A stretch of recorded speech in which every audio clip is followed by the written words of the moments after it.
जेकेएलएम ने आज तक गवर्नर हाउस का घेराव क्यों नहीं किया? क्योंकि आप इंटरनेशनल यात्रा भी करते हैं, हाल फिलहाल ऑस्ट्रेलिया से आए थे, हमारी शुभकामनाएं आपको, राज्य के मुद्दों को लेकर जाते हैं, तो लगता है कि आप शायद राज्य में नहीं थे। हम जयराम से मेरी बराबर बात होती रहती, मेरे पीछे ही बैठते हैं। नहीं, ये सवाल मेरे और मैं इनको कभी कभी देखूं नहीं तब भी बोलते हैं दादा जवाहर। जो कुछ भी कैमरे के सामने दिखता है, सोशल मीडिया पर एक लड़ाई दिखती है, तो आपने कहा बराबर बात होती है, फिर चुनाव के दौरान भी आप लोगों में बातचीत होती है? नहीं, चुनाव के दौरान हमारी बात नहीं हुई। चुनाव प्रचार के दौरान आपकी गाड़ी रोक दी गई, वो वीडियो भी खूब वायरल हुआ, तो आपको डर लगा था कि अब थोड़ा मुश्किल हो जाएगा, लग रहा है? मेरा परिवार जाति और धर्म के आधार पर राजनीति नहीं करता। कि आप कुर्मियों की बात क्यों कर रहे हैं? तो जयराम माथुर जी ने बोला कि संविधान ने हमें वो अधिकार दिया, तो मेरा भी एक बड़े भाई होने के नाते छोटे भाई को सुझाव होगा। अगर डुमरी की बात करें तो डुमरी में 70 पंचायत में हम विजिट किए। देखिए, मेरी जो ताकत थी वो मेरा भाषण था, मेरी ताकत थी जनता के साथ मेरा कनेक्शन था। हम जहां जहां गए वहां वोट बढ़ा। अभी आपने देखा हम घाटशिला का चुनाव गए, 4-3 हजार वोट बढ़ा के। तो मेरी जो ताकत थी कि मेरा अपीयरेंस था, अगर हम बेरमो विधानसभा में अपीयरेंस हो जाते तो निसंदेह अनूप जी को भी हम जोरदार वोट टक्कर देते। मतलब समय कम देखा, समय नहीं, हम वो गए ही नहीं, क्योंकि जो हमारी टीम काम कर रही थी, आप देख सकते हैं कि कितना बाकी के पास क्या साधन था, संसाधन था। जयराम जी, आप डुमरी में भी जो चुनाव जीते, आप कितना का अंतर रहा है? डुमरी में लगभग 10,000। देखिए, डुमरी 10,000 का अंतर रहा है, तो आप इसको समझिए। बात जयराम महतो को लेकर के जो पूरे राज्य में जिस तरीके से हवा चल रही थी मीडिया में, हम लोगों पे तो आरोप भी लगता है कि भाई तुम लोग बहुत ज्यादा चला रहे थे झूठ मूठ का, जबकि हम लोग बोल रहे थे, हम लोग महसूस कर रहे थे कि आम लोगों झूठ नहीं, आपने तो सच चलाया। आप संजय जी, आपने सच चलाया। भारत की राजनीति में एक न्यू जेनरेशन अंडर 30 पहली बार राजनीति में, और 7% वोट, ये हिंदुस्तान की राजनीति में नहीं हुआ। चलिए, इसके लिए बधाई। तो आपने तो सही नहीं चलाया। राजेश कश्यप इसी से जुड़ा हुआ प्रसाद जी, हमसे कितने काबिल व्यक्ति बिहार में, हमसे कई गुना काबिल व्यक्ति बिहार में, लेकिन क्या चुनाव की परिस्थिति रही? तो आपने तो सही नहीं चलाया कि पूरे हिंदुस्तान के इतिहास में एक नया लड़का, एक अदना सा लड़का, जिसकी कोई राजनीतिक पहचान नहीं, कोई राजनीतिक छाप नहीं, कोई साधन नहीं, कोई संसाधन नहीं, और 30 साल से कम न्यू पॉलिटिक्स। क्योंकि आप अगर बाकी की बात करेंगे तो वो सेकंड टर्म होते हैं। अगर आप अखिलेश जी की बात करेंगे तो उनके पिताजी राजनीति में थे। अगर आप तेजस्वी की बात करेंगे तो उनके पिताजी राजनीति में। अगर आप हेमंत जी की बात करेंगे तो उनके पिताजी राजनीति में थे। जयराम महतो न्यू कमर। उस हिसाब आपने सही न्यूज चलाया, कोई गलत न्यूज। सवाल अब अनूप जी से। अनूप जी, आप पिताजी वहां से जीतते रहे, आप पहले भी जीते हैं। जब जयराम महतो का नाम सामने आया कि वो भी बेरमो से लड़ेंगे, और जब प्रचार के दौरान आपकी गाड़ी रोक दी गई, वो वीडियो भी खूब वायरल हुआ, तो आपको डर लगा था कि अब थोड़ा मुश्किल हो जाएगा, लग रहा है? देखिए, सबसे पहले संजय जी, आपको ये समझना होगा कि मैं जिस विधानसभा से आता हूं, आपने जयराम से पूछा कि वो हारे क्यों, उन्होंने अपना जवाब दिया। आप जब मेरे से ये सवाल पूछेंगे कि मैं जीता क्यों, मैं बस आपको एक ही जवाब दे सकता हूं, मैं जीता इसलिए जिस आधार पर मेरे पिता जीतते थे उसी आधार पर मैं जीतता हूं।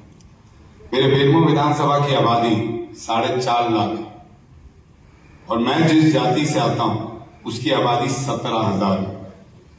और संजोग से जो जाति मेरी है उसमें सबसे, उसके बाद भी मैं चुनाव जीतता हूं, मेरे पिता चुनाव जीतते और जीत का मार्जिन डबल होता है। उसका कारण यह है कि मेरा परिवार जाति और धर्म के आधार पर राजनीति नहीं करता। हम हिंदुस्तानी के आधार पर राजनीति करते हैं, झारखंड के आधार पर राजनीति करते हैं, और शायद यही कारण है कि मैं जीता हूं। रह गई ये बात कि मेरे पिता, मैं हमेशा से अपने पिता के साथ रहा हूं, चीजों को देखा, चीजों को समझने की कोशिश की, और जो परिवार वो मुझे दे कर गए, उस परिवार को बढ़ाना मेरा दायित्व बनता है। आज मुझे 1 लाख वोट आया है, कल को जीत के लिए मुझे 1,25,000 वोट चाहिए, तो मैं वहां पर अपनी विरोधियों को, उनकी आलोचना करूं, उनको तंग करूं, तो उनका वोट नहीं ले सकता, उनका विश्वास नहीं ले सकता। मुझे अगर वापस जीतना है तो अपने विरोधियों को अपना बनाकर जीतना है, तब जाकर मेरा वोट परसेंट ऊपर बढ़ेगा। और हिंदुस्तान की राजनीति में मैं समझता हूं ये बहुत बड़ा कोड है। आज हमारा हिंदुस्तान तरक्की की बात नहीं करके जाति की बात करता है, धर्म की बात करता है। नहीं नहीं, राहुल गांधी बात कर रहे, देखिए समाज में बात करना, समाज में नीचे जातियों को ऊपर उठाना, ये तो हमारे संविधान ने अधिकार दिए। और इसीलिए महात्मा गांधी जी ने जब उनसे नेहरू जी पूछे कि संविधान किससे लिखना चाहिए, तो महात्मा गांधी जी ने बोला बाबा साहब से लिखवाइए। बाबा साहब कांग्रेस पार्टी के नहीं थे, लेकिन उन्होंने बाबा साहब को मौका दिया। क्यों? क्योंकि बाबा साहब जानते थे कि क्या क्या परेशानी नीचे तबके लोगों को हो रही है, पिछड़े जातियों को हो रही है। तो बाबा साहब ने संविधान लिखा जाति को खत्म करने के लिए। आज आप बता दें, आज तो बाबा साहब को सामने रख के लोगों ने अपनी पॉलिटिकल पार्टी बना दी।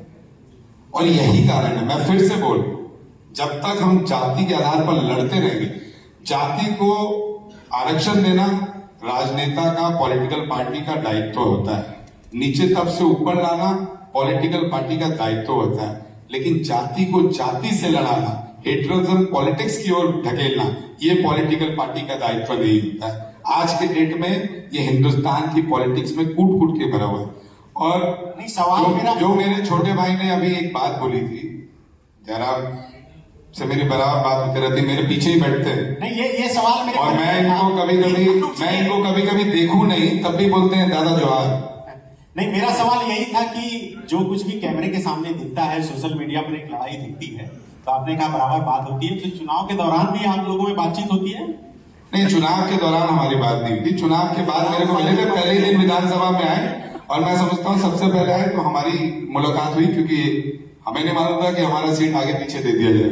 यहाँ न्याय नहीं हो मंच पे। लेकिन मैं खत्म करना चाह रहा हूँ। लेकिन जो बात अभी सवाल आपने मेरे छोटे भाई जयराम माथुर से पूछा कि आप कुर्मियों की बात क्यों कर रहे हैं, तो जयराम माथुर जी ने बोला कि संविधान ने हमें वो अधिकार दिया।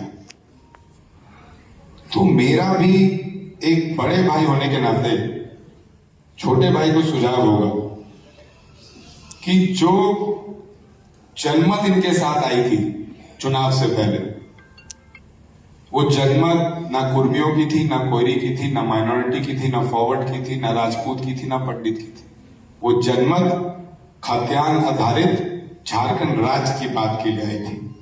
और इसीलिए उस समय के बाद और अभी तक आज जो ये सवाल आप जयराम माथुर से पूछ रहे, ये कहीं ना कहीं सवाल प्रश्न चिन्ह खड़ा होता है कि आखिर जयराम माथुर से आप कुर्मी की बात क्यों कर रहे हैं?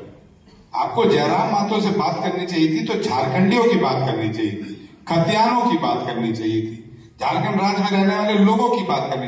तो जयराम भाई ने बोला कि संविधान ने हमें वो अधिकार दिया। इतना मंजे हुए नहीं, आप मतलब कुल मिला के बोल रहे थे ये कुर्मी नहीं, जयराम अनूप जी बोलना चाह रहे हैं कि जयराम जी अब 1932 पर क्यों नहीं बात कर रहे हैं? जवाब दे दीजिए आप। बात तो कर ही रहे। जब विधानसभा का पहला बजट सत्र था और उसमें जो अंतिम दिन गैर सरकारी संकल्प था, उसमें तो हमने खतियान के आधार पर 1932 के खतियान के आधार पर स्थानीय नीति लागू करने की बात को कहा। मंत्री दीपक बिरवा शायद नहीं हो। मैं था वहां पर, भाई ने कहा, लेकिन मैं तो एक ही चीज पूछता हूँ कि जेकेएलएम ने आज तक गवर्नर हाउस का घेराव क्यों नहीं किया? किए थे। अगर आपने 1932 का विधेयक केंद्र सरकार को नहीं भेजा, ओबीसी का आरक्षण 27% हमने पारित करके भेजा, आपने नहीं भेजा गवर्नर हाउस को। गवर्नर हाउस का घेराव जेकेएलएम ने क्यों नहीं किया कि आप जाकर दिल्ली बैठे? आप उस समय शायद किसी कार्यक्रम के लिए, चूंकि आप इंटरनेशनल यात्रा भी करते हैं, हाल फिलहाल ऑस्ट्रेलिया से आए थे, हमारी शुभकामनाएं आपको, राज्य के मुद्दों को लेकर जाते हैं, तो लगता है कि आप शायद राज्य में नहीं थे। हमारी टीम संथाल परगना के दुमका से पैदल होते हुए आई थी।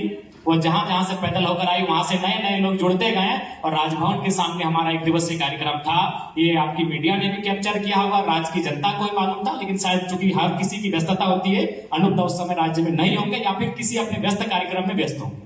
चलिए, राजेश कश्यप जी से एक सवाल